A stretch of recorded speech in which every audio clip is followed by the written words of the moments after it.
एक गांव में मालती देवी नाम की एक सास और उनकी बहू नीला रहती थीं।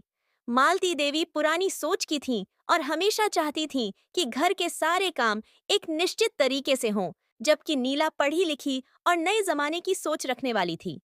दोनों के बीच अक्सर विचारों का मतभेद हो जाता था।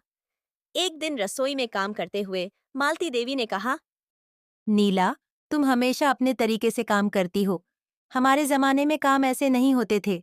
तुम्हें हमारी रीति रिवाजों को समझना चाहिए।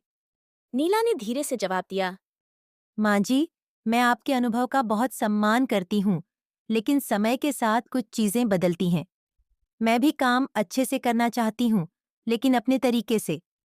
क्या हम दोनों मिलकर ऐसे तरीके निकाल सकते हैं जिससे काम भी सही हो और आपको भी परेशानी न हो? से मालती देवी थोड़ी हैरान हुई, लेकिन नीला की विनम्रता और समझदारी ने उन्हें सोचने पर मजबूर कर दिया। उन्होंने कुछ पल सोचा और कहा, शायद तुम सही कह रही हो। हर समय का अपना तरीका होता है। अगर तुम मुझसे कुछ सीखोगी और मैं तुमसे, तो हम दोनों के लिए अच्छा होगा। नीला ने मुस्कुराते हुए कहा, हाँ माँ जी, मुझे आपसे बहुत कुछ सीखना है। लेकिन अगर आप मेरे तरीके को भी अपनाने की कोशिश करेंगी, तो हम दोनों के बीच सब कुछ और बेहतर हो जाएगा। इस बातचीत ने दोनों के बीच के सारे मनमुटाव को खत्म कर दिया।